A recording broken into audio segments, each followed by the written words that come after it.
From trading draft picks for nothing but a huge headache to saving an entire draft class for just one player. These are the worst NFL player trades of all time. Trading in the NFL is an inexact science at best and complete gambling at worst. Both parties involved are taking a risk when a trade takes place, and the consequences of a bad trade can be catastrophic for an NFL team. The purpose of a trade is to improve your roster, but some teams have ended up sending away players who went on to be superstars, while compounding their mistake by drafting players who turn out to be absolute duds. Let's take a look at some of the worst trades in NFL history and what it was about them that made them suck. First off is none other than this disastrous trade involving Antonio Brown. In 2019, Brown wore out his welcome with the Pittsburgh Steelers, and the Pro Bowl wide receiver was accordingly shipped over to the Oakland Raiders in exchange for a third-round pick and a fifth-round pick. The Raiders thought they were getting a steal, but boy, would they regret that decision. What happens? Do you call him right away?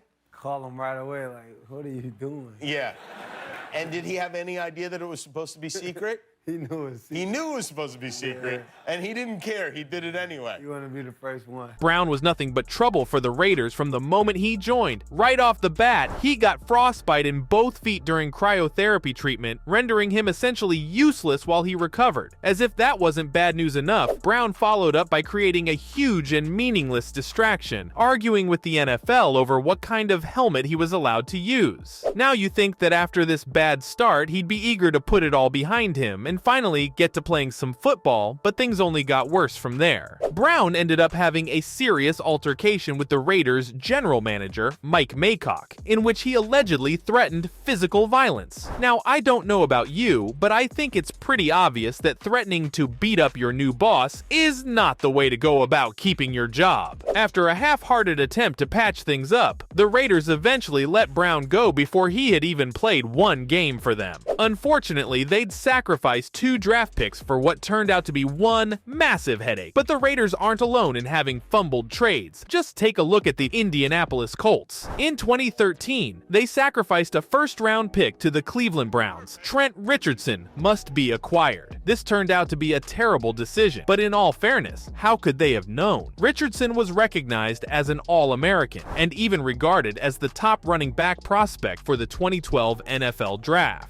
He had had a decent rookie season, so there was no way for them to predict the fall of what should have been a rising star. When Trent made it to the Colts, his performance deteriorated rapidly, so much so that he's now considered one of the biggest busts in NFL history. He played a total of just 29 games with the Colts before they cut him, and what should have been their star running back turned out to be a terrible trade and a waste of a first-round pick. Now, it's not always the case of what has happened with NFL trades. Then what could have been? In 2007, the Raiders traded away a great player, leaving them wishing that they'd kept him amongst their ranks. I'm talking about none other than Randy Moss. In 2005, the Raiders gave up the 7th overall pick for him, but just 2 years later, he had grown unhappy and the team really had no choice but to trade him. If they had known they were getting the short end of the stick, maybe they would have tried a little harder to make things work with Moss. But as they say, hindsight is 20/20. Randy was traded to the New England Patriots for a 4th-round pick, which they ended up using on cornerback John Bowie. Bowie recorded a total of just 2 career tackles in the NFL, while the Raiders had to watch their former wide receiver set an all-time single-season record of 23 touchdowns, while helping lead the Patriots to a perfect 16-0 regular season. The Raiders traded Moss for essentially nothing, while he went on to be considered one of the greatest wide receivers in NFL history. Damn, that had to sting. Now, much like in the case of Randy Moss, sometimes it's the team that's the problem, not the player. A similar situation went down with Steve Young. Back in 1984, Steve was playing for the Tampa Bay Buccaneers, and during his time with them, he threw just 11 touchdowns and 23 interceptions, going 3-16 as a starter. Eventually, the Buccaneers gave up on Young, and in 1987, they let him go to the San Francisco 49ers, getting a measly 4th and 6th round pick in return. The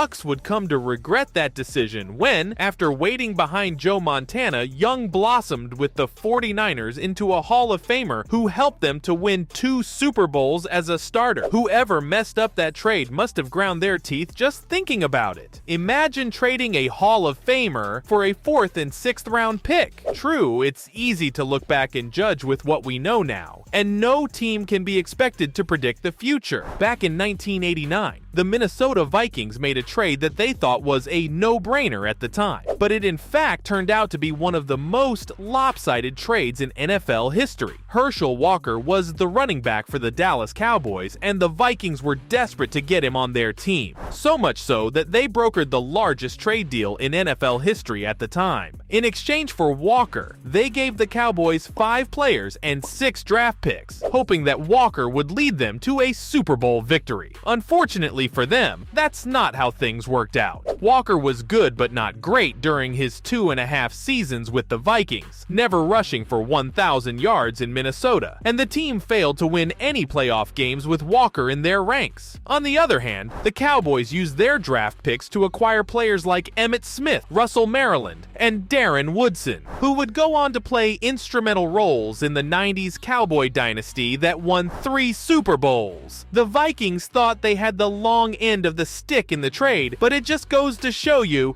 never know how the chips will fall. Now, in 1999, coach Mike Ditka of the New Orleans Saints, who was himself a former football player, made a fatal trade decision that eventually cost him his job. I bet he wished he could have seen into the future. Mike was desperate to acquire running back and Heisman winner Ricky Williams, so much so that he decided to move from the 12th overall pick to the 5th overall pick. This trade wasn't cheap, as it cost the Saints all their other picks for that draft and 2 of their picks for the following year. Now, Williams did perform well for the Saints, having had 2 1,000-yard seasons during his 3 years in New Orleans, but unfortunately, he never turned out to be the difference maker that would justify such a huge price. I would have been excited, because it's something that was different and something that was new. So I would have been open-minded enough to give him a shot. And I would have said, this actually sounds interesting. Let's have a conversation. After the Saints ended 1999 with a record of 3-13, Mike Ditka was fired, ending his coaching career once and for all. The Saints did get 2 first-round picks for Williams when they traded him to Miami after 3 seasons, but giving up an entire draft class for him is still one of the most questionable draft day decisions ever. So there it is, football fans. NFL teams make trades in the hopes of bolstering their rosters and winning Super Bowls, but sometimes a trade can end up hurting a team more than it helps them and even cost the coach his job. So from trading picks for nothing but a huge headache to sacrificing an entire draft class for just one player, those were the worst NFL player trades of all time.